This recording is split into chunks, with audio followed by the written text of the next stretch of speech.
Hello, everyone, and welcome to the Distribution Leader Panel, Artificial Intelligence, Implications for Distributor Sales, Marketing, and Digital Strategies. My name is Ian Heller from Distribution Strategy Group. I will be your host today as we discuss artificial intelligence implications with three fantastic distribution leaders. Their names are on the screen. I'll introduce them in just a minute. So we're looking forward to a great discussion. Please send in your questions using the Q&A button. Should be a fantastic discussion, and you can help make it that way by contributing questions that are important to you and interesting to the audience. Before we get started, let's do a little business. We're doing an event in Chicago, October 3rd through 5th, called Applied AI for Distributors. It's at the Chicago Marriott O'Hare. You should see the signups we have so far. These are fantastic distribution companies sending impressive people. Two of our three panelists are already coming. We're going to try to talk the third one into it pretty soon. We're really excited about the quality of the attendee, both in terms of the companies and the individuals. It's a combination of C-suite, technologists, you name it, distributors from all kinds of different verticals. It's going to be a high energy show. It's the very first ever live conference specifically for distributors about AI. You're not going to want to miss it. Go to distributionstrategy.com, click on the top banner. You'll see we have a whole list of sponsors who are going to be there to help share their detailed information about their AI-enabled capabilities. So look forward to seeing you in Chicago. Okay, we've got a couple of sponsors for today's webinar. Let's start with our good friends at Epicor, a software company that has helped thousands of wholesale distributors for more than 50 years to integrate their business functions into one ERP system. Because of their deep experience in distribution, Epicor understands your world and your unique challenges. Epicor helps companies consolidate systems and processes into one ERP that is ready to use out of the box and allows for long-term growth. Epicor will be a sponsor at the Distribution Strategy Group Applied AI Conference for Distributors. Please stop by and say hello to their team and learn about their AI-enabled capabilities. They're also presenting, so don't forget to attend that as well. Another sponsor we're delighted to bring forward is HawkSearch by Bridgeline. Are you tired of struggling with an outdated website and a frustrating e-commerce experience? Sounds like it's time for a change. At HawkSearch, they've got your back. They understand the importance of a seamless online shopping journey where customers can easily find the products they need without any hassle. HawkSearch is powered by cutting-edge AI technology with intelligent site search and recommendations to ensure your customers will find exactly what they're looking for. Say goodbye to lost revenue and hello to a satisfied customer base. In today's competitive marketplace, staying ahead is crucial. That's why HawkSearch offers a comprehensive suite of digital solutions, from feature-rich e-commerce and content management tools to turnkey site search and merchandising. They've got you covered. Their SEO optimization tools will also help boost your online visibility. Don't let your revenue goals stay grounded. Soar above and beyond with HawkSearch. Experience the difference for yourself by booking a demo today at hawksearch.com. So thank you to Epicor and HawkSearch for making this conversation possible. And now let's bring in our panelists. Delighted to welcome to this Distribution Strategy Group program Renata Morgan, who's at Rheem, Mike Powers, who's at ARG Industrial, formerly Alaska Rubber Group, and Mike Oftenbrink, who is at Summit Electric Supply. Renata, Mike, and Mike, welcome to the program today. Thank you. Thanks for having us, Ian. You bet. Let's do some introductions so the crowd knows who they're talking to. Mike Powers, you want to start first, my friend? Absolutely. Mike Powers from ARG Industrial, based out of Anchorage, Alaska. We are a hose and fitting distributor focused in the Pacific Northwest. And again, super excited to be here, and especially for the event over in Chicago. So thank you for adding me. Thank you for joining us. Renata, you want to go next? Absolutely. Renata Morgan with Rheem Manufacturing. I work in the distribution group of their business and spent the prior 16 years in HVAC distributors in Texas and the Midwest. I'm based in Houston and glad to be here today. Thank you, Renata. I appreciate you joining us. Mike Oftenbrink. Yep, Mike Oftenbrink with Summit Electric Supply. We're an electrical distribution group located in Southwest, South Central United States, 24 locations.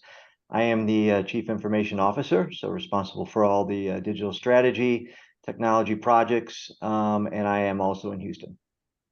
Fantastic. Okay, well, thanks to the three of you again. Let's start by setting the stage. And let me just ask you, has AI yet impacted your company sales, marketing, and digital strategies? If so, can you give me some examples? Or if not, when do you think you will begin to implement technologies that are AI based that will impact your sales and marketing? Mike Oftenbrink, you want to start? Yep. So, if you look at some of the more mature aspects of AI that really help provide insights and prediction, we have been doing some good work in that area. A lot of that manifests itself with recommendation engines. So we've got some good pricing recommendation engines that our CSRs are able to use on a daily basis, and then also product recommendations as well. We're working a little bit also on that prediction side to better understand customer segmentation. Obviously, we want to try to promote better campaign efficiency, and then also propensity to purchase. And then if you look at kind of the new kid on the block with generative AI, we're working to kind of get our arms around that, understand the opportunities, but we're doing that in areas of search, trying to enhance our product search. Also, obviously, there's a good play with that on chatbots, and so we're working on that. And then we have a bunch of ad hoc uses around that one. It ranges everything from helping to build content for our website to creating job descriptions to doing RFPs. All right, great. And any particular technology? I mean, you can mention brand names on the show; it's fine. Any particular brand names that you're adopting right now that you're excited about? Yep. So we are using pros for the pricing engines. We are an Azure shop, so we use a lot of the Azure ML online algorithms to do some of the other aspects, and then we dabble with a number of others. Okay, great. Renata, are you guys started off on your AI journey in sales and marketing yet? If so, what are the results? If not, when do you think you'll get rolling? It's more ad hoc use cases, definitely for some content generation, even some, image generation and things like that. I read your article where you were talking about stock photography and how you bought the rights to some AI images for 13 cents. So we're already using it in cases like that, but in terms of a concerted, well thought out strategy being deployed across the business, it is still in its infancy. Yeah, I think that's common, right? I think that's common. Mike Powers, how about you? Yeah. So to Mike's point, I mean, for the last couple of years, we have been using some business intelligent tools for product recommendations due to reorder, but also allowing CSRs and inside sales folks to, have the ability to be in front of a customer and instead of leaving the customer to get more information, have the ability to find product for that customer. So we have been dabbling with business intelligence. Really excited about some of the AI models. Again, Mike, with conversational chatbots, the ability in a regular conversation manner, be able to ask for a certification or an MSDS sheet, or when's my next invoice coming out, and having the ability to use AI and have it connected with the ERP or your commerce engine. It's promising, but we are very much in the survey and assessment stage when it comes to some of the AI tools out there. Yeah. So when you talk about enterprise generative AI like that, is that the right terminology? I think. So I mean, we can imagine a time at which you can just ask a voice input system, right? Voice AI, a question about your business, anything from specific customer questions to analyze trends for me. I mean, I gave an example in an article where you could just basically say, go get the top 200 SKUs and the images and set order forecast for my next promotion. And really in a long prompt, either by typing or voice, you could have the assistant search across your databases and even your suppliers' databases and put together most of the promotion without a bunch of analysts and designers involved until the end. Now, so Mike Oftenbrink, let's start with you since you're the CIO in the group. What are the implications for how distributors need to have their data of high quality and organized for easy access? Do you have an opinion on that yet? Yeah. So, I mean, obviously, there's a lot of press around the fact that, data is the lifeblood of AI. And that's absolutely true. And I think the interesting aspect of that is you couple with most organizations probably don't do as good a job with data as they should. And the real thing you're trying to do with AI is to go back in time and look at all this dirty data that you've got out there. So it's kind of a daunting task, actually, just to throw some of these algorithms at stacks of data that may or may not give you the answers that you want. And so, some of the things I think that are probably coming down the pipe, I haven't seen them completely yet, is AI that just focuses on your data. So just running AI algorithms that will be out there doing the care and feeding around the data itself, highlighting where you've got issues and where you need to try to do a little bit better. Because right now it's probably going to be a pretty big task for some organizations, products, groups to get in there and try to fix it all by hand. They're going to need some tools. Okay, so AI actually to get the data ready for AI. Yep. That's interesting. Renata, how do you think about getting your data and your technology stack ready for AI? That's really interesting, Mike's thought on that. I hadn't considered using AI to prep for AI. I think there's a lot of different factors at play here, right? To your point, when we were corresponding prior to this, there's a lot of reliable transactional data, but a lot of that supporting data, if it exists, it might not be complete or consistent, right? So thinking about, the value that AI can add to your business, where is it going to provide the most, and starting there, what data points are missing and what can you do to slowly and iteratively start filling in those blanks that the model can improve using your data over time. It is definitely daunting, but breaking it down into digestible bite-sized pieces seems to be the best approach until there is an AI model to go through your data and fix it for you. Thank you, Mr. Powers.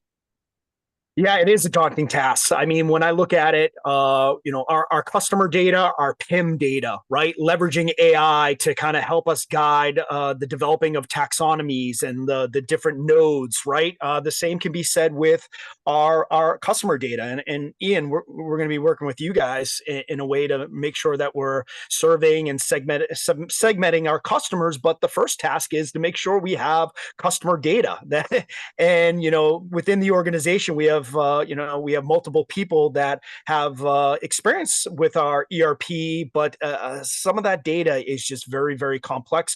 Or, to Mike, to your point, in looking at AI to help with deduping of customer data and address verification of data.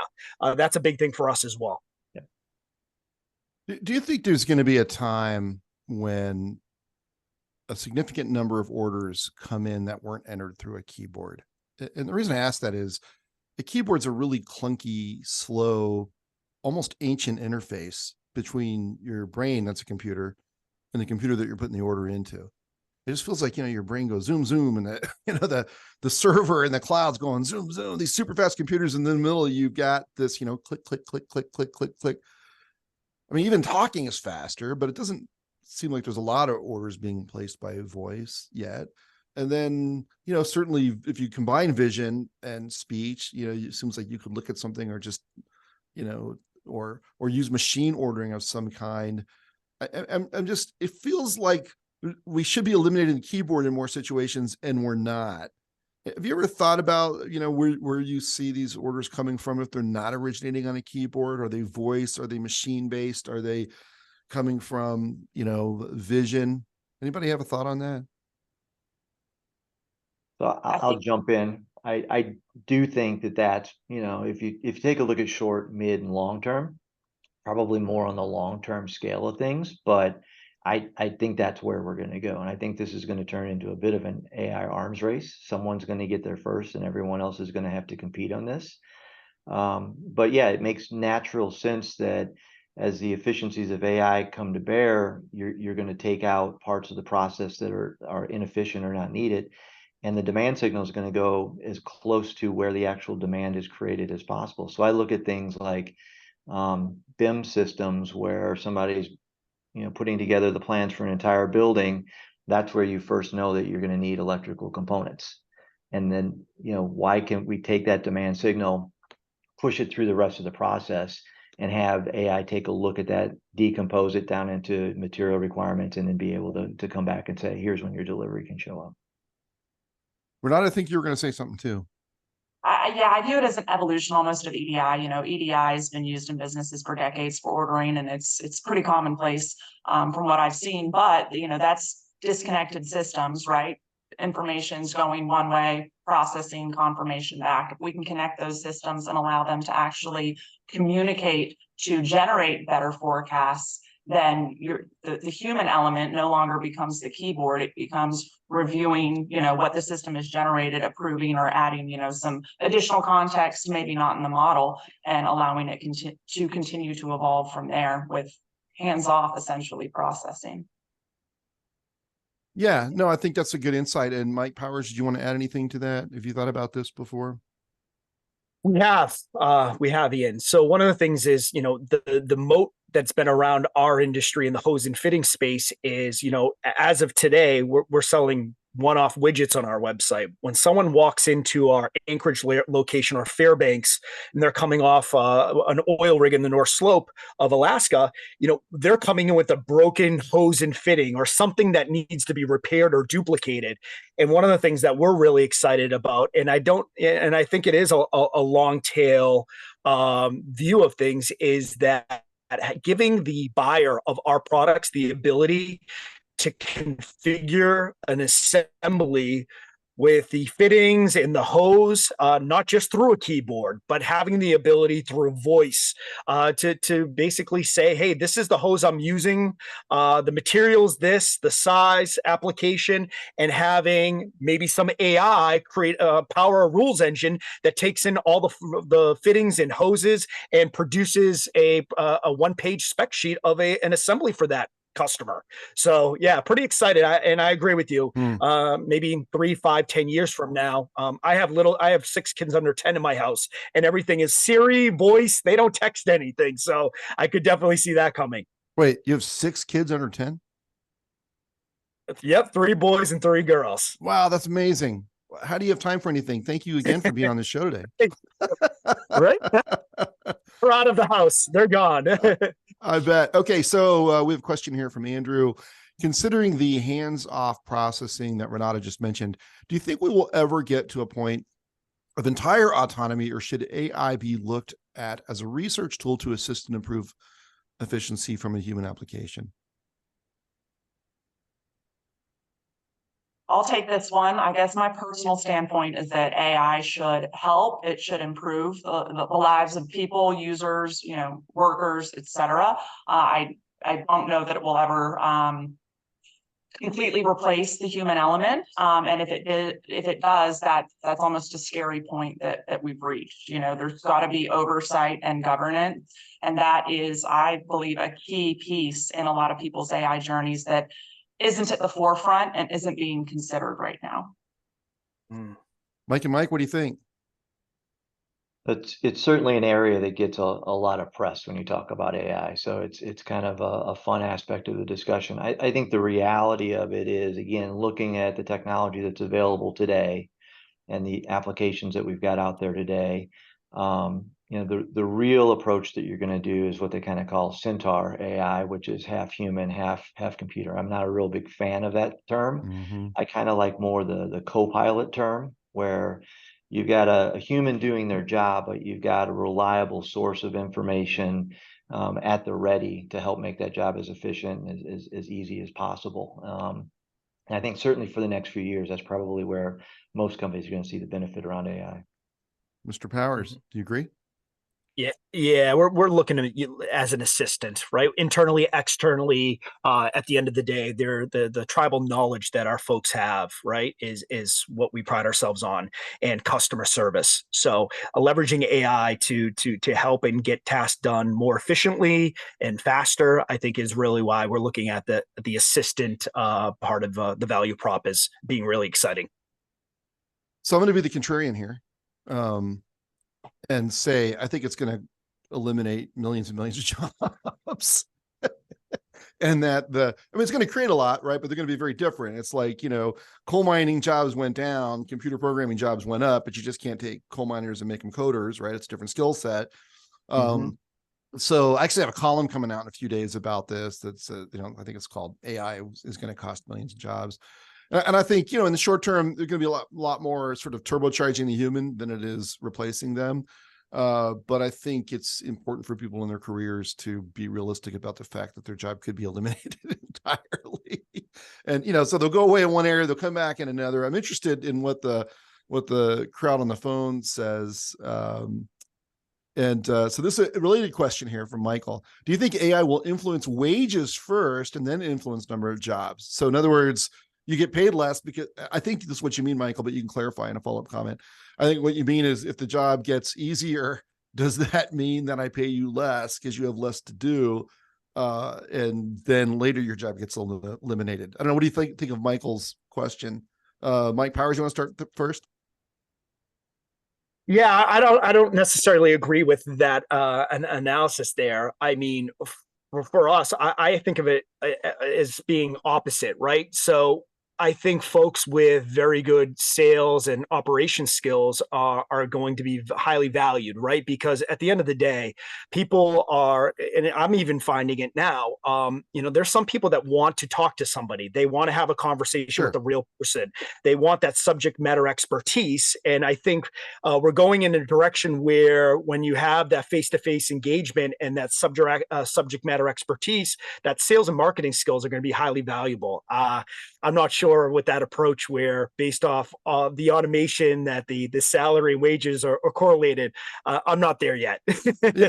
All right, fair enough. I mean, so you and Mike, Oftenbrink and Renata, you guys can jump in how you want to, but just to maybe refocus this on sales and marketing, do you think that these tools are going to result in A, more effective sales and marketing, and B, higher productivity sales and marketing, which translates into fewer headcount to do the same work? Renata, you want to take that one first? Yes, I agree with that. I do think it is going to assist the sales process beyond what our current capabilities are. But at the end of the day, these are people on the other side of this, algorithm that we're using to help the buying cycle. So I still think that, there's no replacement for human interaction, but it can certainly aid it, make it better, make it faster, and even more relevant to the person on the other end, right? It's as a sales rep, it can be very challenging to remember that, Mike has 6 kids and their names are, XYZ, but, with some AI and some data scraping, it may actually be able to enable those personal conversations and make the person on the other end feel like, man, that guy really remembers me. I like him. I'm going to throw more business his way. Those really are the names of 3 of his kids. XYZ. Mike Oftenbrink, you want to weigh in here? Yeah, I just think, the reality of the situation is that the companies aren't probably approaching this AI challenge or opportunity with the goal of necessarily eliminating jobs. I don't think that's the right way to start the discussion. I think the way to start the discussion is how to service customers better, how to make your current associates more productive and more fulfilled in their jobs. And how to just have a better overall operating organization. And I think we'll start with that. I think that's where a lot of the benefits are going to be seen. A lot of the great use cases are going to come out. Where it goes long term, I think there are some interesting discussions that can take place on that. But right now, pretty theoretical in my mind. I think we got to dig into the organization and make it as good as we can possibly make it with these tools. Yeah, so we've got like 5 questions lined up. So let me get to some of these. So, well, one's Amit says, not a question, but a comment from IBM Research. AI won't replace humans, but humans that AI will replace those that don't. So I read this the other day. So here's what this reminds me of. Do you remember that meme that was on Facebook? And it was like Netflix, Blockbuster didn't go bankrupt because of Netflix. Blockbuster went bankrupt because of late fees, and taxis didn't go out of business because of Uber. They went out of business because drivers were all these examples of what, to me were just like nonsensical statements. I mean, Blockbuster had 0 late fees. They were still going out of business when Netflix came along, and I kind of feel like it's like, okay, well, yeah, AI, humans armed with AI are going to be better than humans without, but I still think some jobs are going to go away. So we'll see. So Paul, who is a friend of the show and incidentally CEO of a big company, I think will be an evolution. Jobs will change, but we will also be able to grow more efficiently. We can refocus our people investments into more value-added opportunities over the long term. Who agrees with that? I agree with that. You guys in line with that? Okay. Absolutely. Good. And then Guy says jobs will 100% be eliminated. Examples already exist from a hospitality industry where AI with chatbot has replaced the hotel front desk. Apparently, Disney hotels have very sophisticated AI chatbot functionality for requests like extra pillows, blankets, room service orders, etc. Okay. Gosh, we got a bunch of stuff here. Okay, here's a question from Agnes, another friend of the show. How do you think about AI impacting your ability or opportunities to work with your manufacturers and vendors in the short term? Does that look like more data sharing, sharper abilities to ask for MDF, market development funding, and co-op, something different? Okay, so this kind of brings us back on track. And Renata, why don't we start with you? How do you think AI might impact, I guess, and you are in manufacturing now, but you've been on distribution. So how can it impact distributors' abilities to work with manufacturers, and maybe vice versa, since you have this unique point of view? I think it really does come down to data sharing at this point. But additionally, you have some other outside sources that can be brought in, the AI models, to help produce even better forecasting. For example, I'm in a very weather-driven industry, right? We have decades of historical sales data and decades of historical weather data that my knowledge has not yet been combined to do a better job predicting what the needs would be in the market. So that is a very quick and easy application that I foresee creating some shockwaves throughout the industry.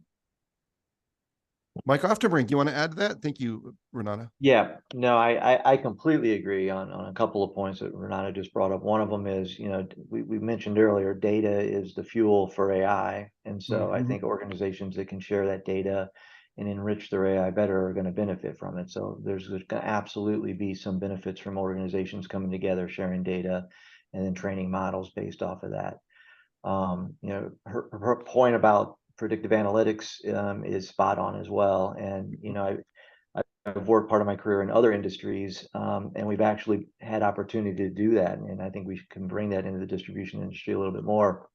We've actually taken a number of different data sets, like weather forecasts, like housing starts, and we back tested them against what our demand signals were in order to refine our forecast going forward. And it was amazing to find some of the correlations that were out there. There were things that you never would have thought would actually influence your forecasting. And so we did that. And today there's hundreds of data sets that are available that, it's really more of a statistical exercise than an AI exercise, but the ability to go back and do those things to try to improve your forecasting abilities, it's out there for everyone. That's fascinating. Okay, good. And Mike Powers, using AI to change or improve interactions between distributors and their suppliers. Yeah, so about a month and a half ago, I had the opportunity to go to Chicago for another B2B conference, e-commerce conference, and we had our partner Midland Industries there, Jordan Nussbaum, the CIO, and we discussed we're working together to develop an industry PIM for our ITCO buying group. And so we have our manufacturers now providing and sending in data to this PIM, and distributors like ARG Industrial can subscribe and pull down that data. But man, AI is going to allow for us to create a content editorial calendar, making sure that we understand when we should be highlighting our Midland Industry products on our website based off transaction and sales data. We're just in the very beginning stages, Ian, of using AI or business intelligence to get more information on how do we pull down this PIM data at the right time for the right buyer. So we're really excited about that. Great. Okay. And speaking of buyers, that's interesting. Thank you very much. So Will Quinn, who is the distribution guy, and he's trademarked that term because I looked it up on the Patent and Trademark Office site. Will Quinn wants to know, at what point will the buyer for a distributor be AI and the seller from a manufacturer be AI? So it's a machine all the way through. You think that, first of all, you think that's already happened? And if not, give me a timeline. It has to be a specific date and time of day. How about in a year? How many years do you think before distributors will sort of on a noticeable frequency have the buyer being some kind of AI tool? I don't know, maybe that's a forecasting module, and the seller from the manufacturer taking the information and preparing the sale through the distributor. I think it's already happening in certain industries, but the Okay. adoption is going to vary by industry, right? As well as the nature of the products. Some of them are a little more predictable than others. Right. But you know, 5 to 10 years at least before we start really seeing anything like that, in my opinion. Okay, so Renata's taking a position 5 to 10 years. Mike Oftenbrink. Yeah, I agree. It's going to be segmented by material type. If you take a look at things that maybe are being managed by VMI today, I think those Yeah. would be the low hanging fruit. And you just need to get it all put together and pilot that. I think that's a 0 to 2 type thing. As you go up the food chain with the types and the complexity around those materials, I think some of the harder ones, the commodity buys or whatever, might be out at a 10-year. And you'll just see different things getting picked off along the way. Mr. Powers. I agree with that time frame. Okay. For one-off fittings and things in our industry, definitely sooner than later. But complex custom assemblies for oil, gas, marine, whatever it may be, it's going to be a while until that happens. Okay, great. And Guy is weighing back in again. He's my ally, and it's going to eliminate jobs. He's saying, "Where's my order? Do you have this item in stock? What is the price of X? All inquiries that can be replaced and reduce headcount need for CSRs and inside sales. When was the last time anybody spoke to a live person at Amazon?" Okay, so he's just, I don't know if you guys want to add anything to that, but he's passionate. John wants to know, let's see, data is essential for accuracy of AI, for fixture schedule extractions, reading orders. Many ERPs have lots of stale data, contacts, part numbers. Do you have any initiatives to clean up that bad data area first? So Mike, you had mentioned using AI to clean up AI. Can you go on about that again for a minute and talk about, if you were trying to clean up contacts and part numbers, are there AI tools available today to help you do that? So I haven't found anything off the shelf just specific for that, but you can go out and try to build some of your own algorithms out in the the various places you can look, either AMS or AWS or Amazon. There's some simple algorithms out there like next nearest neighbor that allows you to chew through your data, and if you find something that looks like something next to it but it's missing a few components, to recommend that you add those components. And so it's still a little bit manual. It's still a little bit, you almost need a programmer to kind of put those things together, but they're out there. And again, I think either there's a product already sitting there I haven't found, or there's one coming soon, because this is one of the bigger issues with AI, and someone's going to make some money by selling some software to help you do it. Yeah, if someone doesn't weigh in on this call, they're going to email me afterwards and say, actually, we have a startup that does this, right? Yeah. Mike Powers, you want to go next? We're looking at we there's some we've identified some AI for product content management, and it has for normalizing, enrichment, classification. There's some things out there, again, in stage one of surveying, but there are some promising things out there, especially with managing a large taxonomy and all of the attributes and attribute values. So we're definitely exploring that. And Renata, is Reem using any AI tools to clean up data yet? Not that I'm aware of at this point. I do have some insight into, the direction they're going with everything like that. But, taking it back to distribution, I think, we've got some industries are better than others, but we're still dealing with so much siloed data, right? We're still dealing with on-prem systems in some cases that lack the compute power. So I think there's still a little prep work and groundwork that probably needs to be done in a lot of distribution companies to even get to the point where they can, enable their businesses to take advantage of all of this. Okay, and I'm going to paraphrase a question from an anonymous attendee. When do you think an AI customer service agent on the phone will be so similar in its behavior to a human that it will be hard for the customer to know the difference much of the time?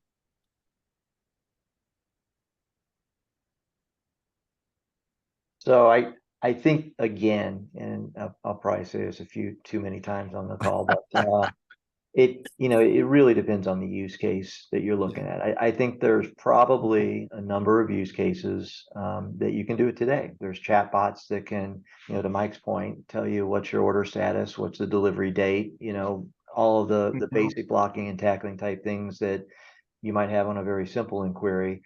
As you start to go up that list then to, we need to do configure, price, build type things, it gets harder, and that's gonna be a little bit farther out on the timeline. Renata, Mike, any?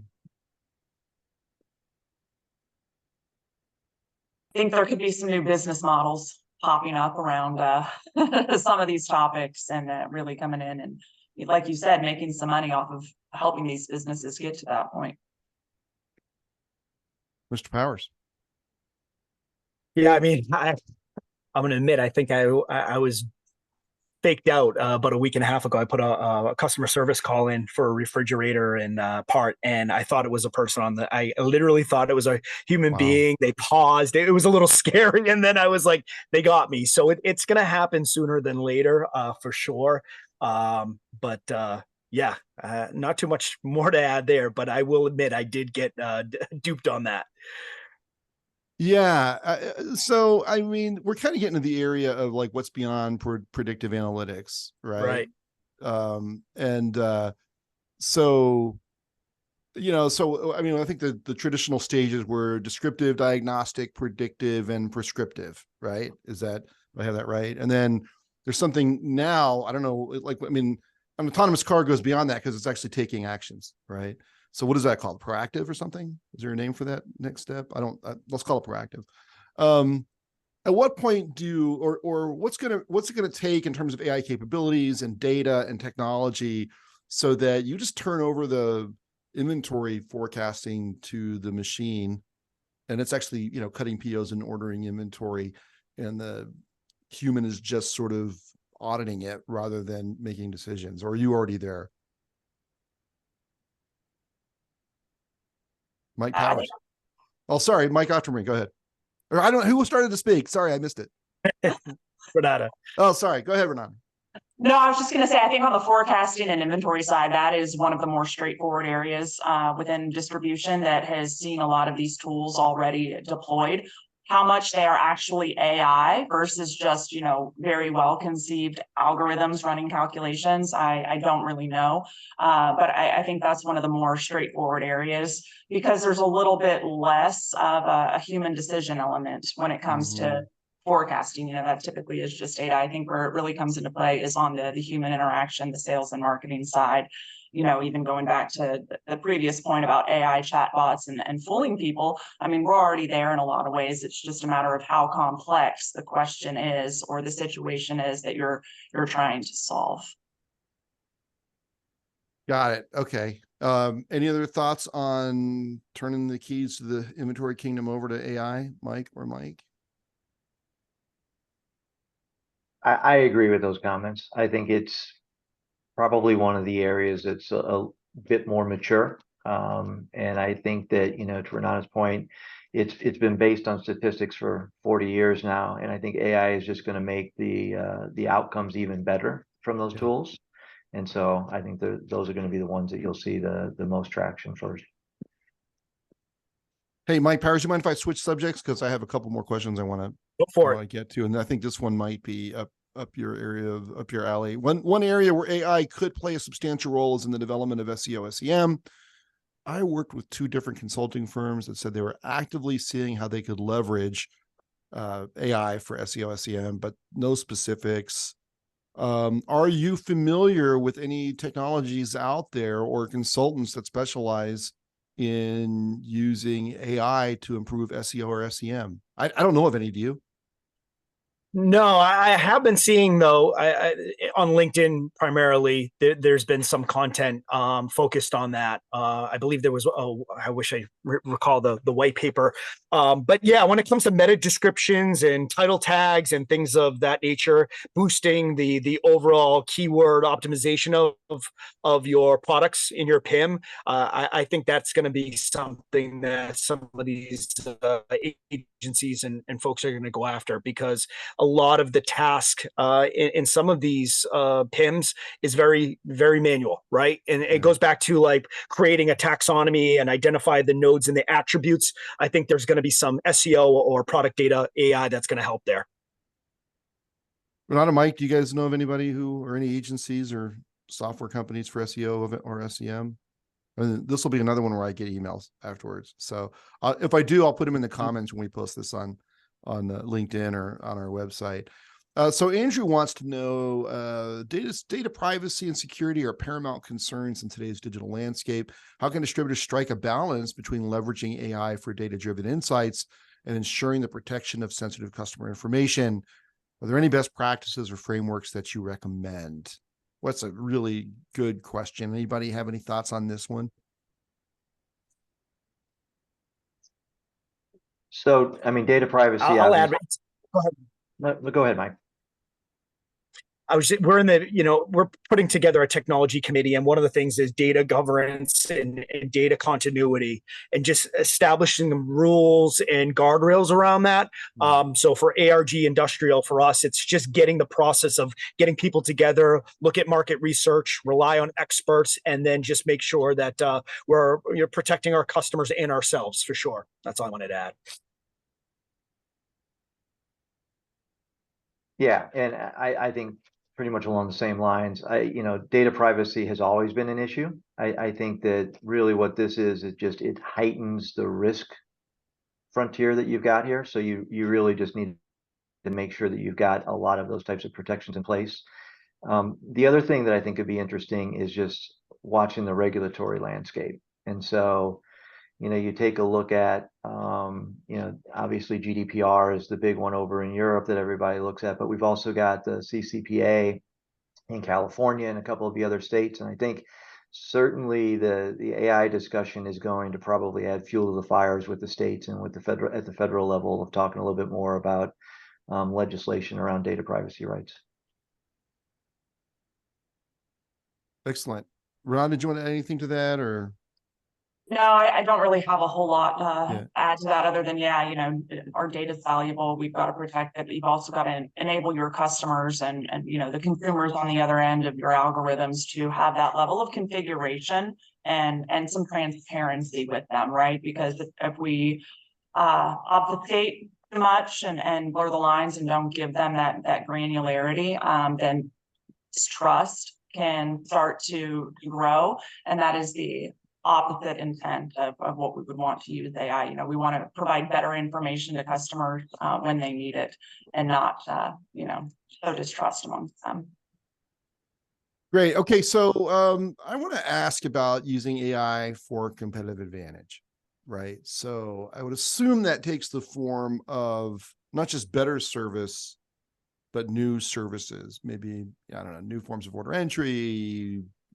Talked about better inventory availability because you understand demand patterns in ways that you couldn't without AI. To your point, Mike Oftenbrink, there are maybe variables that affect your inventory that you would never have been able to pick up with a human being, but with AI scouring the data landscape, it's able to tie cause and effect together in ways that humans can't.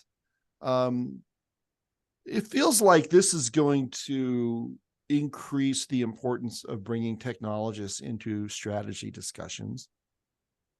And it's going to increase the need for marketing and sales leaders to be better technologists. So while it would be interesting if you guys had some answers on specifically how to create competitive advantage, maybe if you do, that's great. But how do you get ready to understand how to create competitive advantage by combining technological expertise with people who understand customers and sales and marketing practices? I mean, in your company, how can you provide some leadership to start driving forward discussions of competitive advantage by getting the people who understand customers and technology together? That's a really good question. That was mine. So who wants to start? Mike Powers, I'll call on you. Yeah, again, for us, 3 years ago, getting our jump into, offering an online website and starting to get data or capture data from our customers using the website. Site search, I know you have Hawk Search as a sponsor.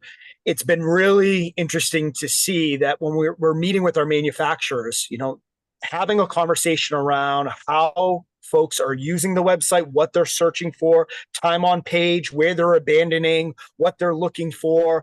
We're in those beginning stages of sharing how our website is being used by our customers, and that is allowing for us to get better marketing materials and better collaboration from our manufacturers. I think one of the things that we're really excited about is, in a lot of ways, for a long time in our industry, when manufacturers and brands were featured on a distributor website, it was a link to the manufacturer website. What we're doing is building that vendor or brand's manufacturer website on our domain. So we're giving a mini storefront. We understand which products to spotlight at which industry, at what time of year. And the only way we're doing that is by capturing the data, seasonality, the sales transaction, the site data. It's been really interesting. And it's making our relationship very strong with manufacturers that may not be seeing that with distributors that have not begun the process of offering an e-commerce or a storefront. Yeah, I think one thing I saw ARG understand faster than a lot of other distributors is sales volume on a website doesn't dictate the value of the website. No. So I'm sure you're selling online, but there's a lot of business generated off your website that's not coming through the shopping cart because of the nature of your business. And you were really first movers in your industry on that, because I think you understood that early. Yeah, I mean, in our industry, I think a lot of our buyers are still, they still enjoy the catalog, but today it's a digital catalog, right? So they are leveraging all of the specification, all of that rich product data they are using. And it's interesting that our folks that are either at the front counters or answering phones or emails or text are seeing, we're seeing 50 to 60, 70% of orders coming through the businesses are having new products added to those orders. So it's definitely stemming from having rich product data on our storefront. Mike Oftenbrink, I'm on the board of Summit, as you know, and so we've had a chance to talk at dinner, and I know you have a very a broad business mind in addition to being a technologist. So how do you see bringing the technologists and the people who understand the business and the customers together to start working to create competitive advantage? Yeah, big question. So, it kind of almost goes back to this whole concept of digital transformation. I think, several years ago when we started to talk about that, and now AI layered on top of that, that was a huge inflection point, because for me, what that did was it changed the discussion from, hey, we've got this technology, how are we going to apply it to the business, to we've got a business problem, there's enough technology out in the world that we can find the right ones to solve it or move us forward. And so for me, I think the real answer to your question, Ian, is we need to have business leaders who are good visionaries as to where the business processes and where the business model should go and need to go. And once we've got that defined, then to bring in the right technologists to surround them to say, here's the tools or the components that are going to help us get there. But the real starting point for me is really, okay, where are we going? And we'll figure out the way to get there. But the people who are saying where are we going, they need to understand the capabilities of current and emerging technologies in order to pick that destination well, don't they? To a certain extent, I almost like the unshackled view of, let's start with a white piece of paper and figure out, what would be an amazing outcome. And the interesting thing about today's technologies is if you can't find one, you can build one. And there's probably going to be more times than not where no matter what you come up with as far as that business model, if it's the right business model for the company and for the industry at that point in time, we can probably get the right technologies to deploy to help get there. Okay, great. And Renata, I'm going to add a wrinkle to this question for you because you've worked on both sides of the table, manufacturers and distributors. How do you bring the technologists and the people who understand the product and the customer and the market together to build competitive advantage that's jointly supported or created jointly by the manufacturer and the distributor? So one thing that I think of is, you know, a lot of presentations over the years at industry conferences have talked about, you know, the sales process and how a lot of buyers are already like 60% through the research and sales process before they're ever reaching out and contacting someone at your business. So in my mind, that 60% is almost somewhat a black box, right? What are the activities that they're doing? And I believe that AI is going to allow us to see inside that black box and have better, deeper insights into customer needs, sentiments, that, you know, bringing the right people together in the room to have those discussions, while also showing them the data that may have been missing, is going to generate some revolutionary ideas. And, you know, fast forwarding, I know I put 5 to 10 years out as a prediction, but let's say, you know, 2 to 3 decades from now, where the AI is ubiquitous, the playing field is level again, if you will, right? It's going to come down to the people in the room and the ideas of the people in that room to create competitive advantage. So I don't think there can be enough emphasis on, you know, the people in there and giving them the skills and information that they need to lead their businesses into these, you know, decades in the future where AI will be there to stay. Mm-hmm. And Andrew has another question. It's clear there's a lot of concern around AI taking jobs. What key skills and competencies do you believe will become essential for sales and marketing professionals at distribution companies? And how can sales and marketing professionals prepare themselves to effectively collaborate with AI systems? So what should you do now to get ready for this new era? Well, I think you have to look at what can AI do and what can AI not do, right? The areas that AI cannot accomplish, that are not going to replace you. We're not going to be sending hologram sales reps out into someone's office. So really focusing on those areas in terms of personal development, you know. But on the AI side, I mean, having an understanding of technology, I think there's a generational shift happening in distribution right now. And, you know, just because of the nature of the employee market, we're seeing younger and younger people come in, those digital natives, if you will, where it's less of a hurdle. They understand the value. It's just harnessing it and focusing it in the appropriate place within the business to get the best value out of it. Okay, so some of it is it's going to natural this generational turnover, right? In my opinion. Yeah, no, I think that's right. And I don't bash the next generation. I've got 2 kids, 32 and 30. They're a lot smarter than me, and I just know it. They know it too. So does my wife. But what about like getting educated? I mean, I see we're sending someone in our company to the MIT 6-week AI in business strategy course. You know, there's courses on Brilliant. There's a bunch of stuff I listen to YouTube all the time. You know, so these sort of structured and unstructured ways of gaining these skills. And first of all, I'm sure a lot of that curriculum is going to turn out to be, you know, irrelevant in the long run. Some of it will be wrong, but I would argue by and large, it's much better than doing nothing. How do you think about acquiring those skills? What do you recommend to people? What are you trying to get accomplished in your own organizations to acquire these skills? The war for talent has certainly been a hot topic, you know, in distribution circles for a while now. But I think companies that come to the table with programs to either, you know, support, you know, new degrees. Some companies are even allowing for, you know, student loan payments. I think any company that invests in its employees, and especially in new and emerging areas, right? You might not have the skill set in-house, but you probably have someone with the capacity to develop that skill set. So how do you identify them, incentivize them, and help them get to that next stage in their careers? You know, you're going to create a more loyal employee long term. But I think those are the areas where businesses need to be focusing, is identifying the existing talent they have and helping to develop it over time. We think, Mike Oftenbrink? Yeah, I think one of the main things you can do is give people a good leash on this. I've always been surprised when there's new technology out there where you find somebody who can really take it and drive it for an organization. And so it's not just the IT shops anymore. There's folks that step up out of the business that when you start talking to them, they really know what they're doing. And then they've sat at home and they've done the Coursera's and the edX's on AI, and they can write Python scripting, and they can do some pretty impressive things. So just encourage the heck out of that. Don't build any kind of walls in the organization. And then highlight that and let people see, you know, look, this was a great idea. This was somebody who built this internal, and we're now going to take it and push it throughout the rest of the organization.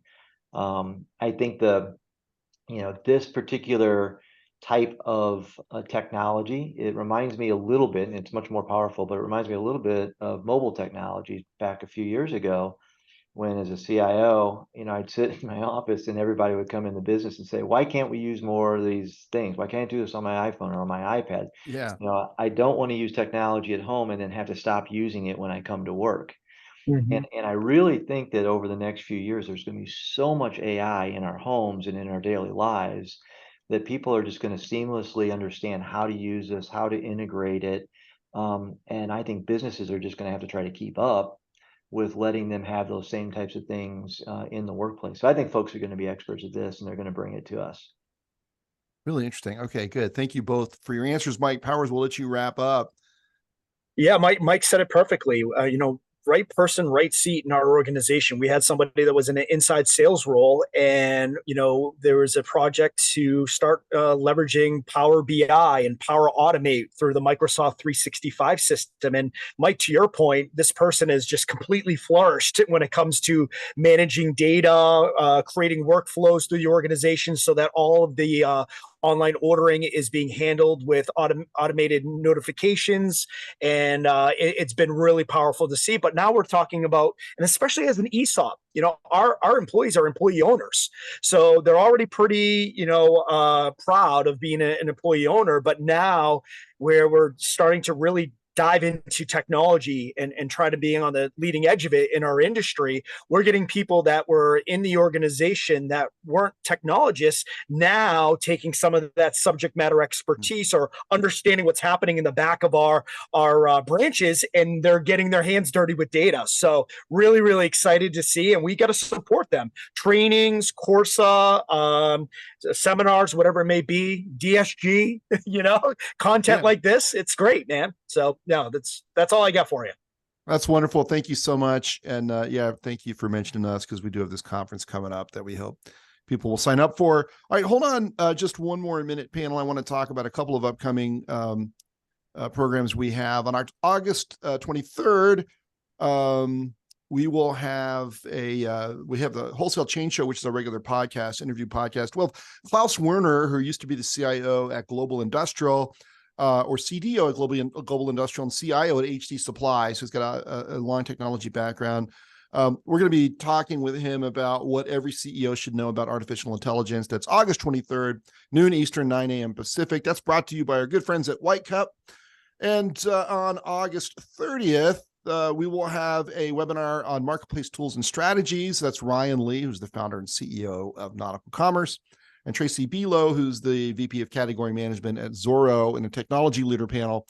That's brought to you by Nautical and Zorro. So we're really looking forward to those conversations. But for now, Mike Powers, Mike Oftenbrink, Renata Morgan, thank you so much for your time today. It was a great conversation. I could tell by the engagement from the audience that they found it very interesting too. So thank you. Thanks for having us. Yep. Thank you so much. All right. Well, we'll see you next time on one of our programs. Otherwise, we'll see you in Chicago at our AI conference. I can't even say AI. That's a bad sign. At our AI conference. Thanks so much for joining us, and we'll see you soon. Bye now. Thanks.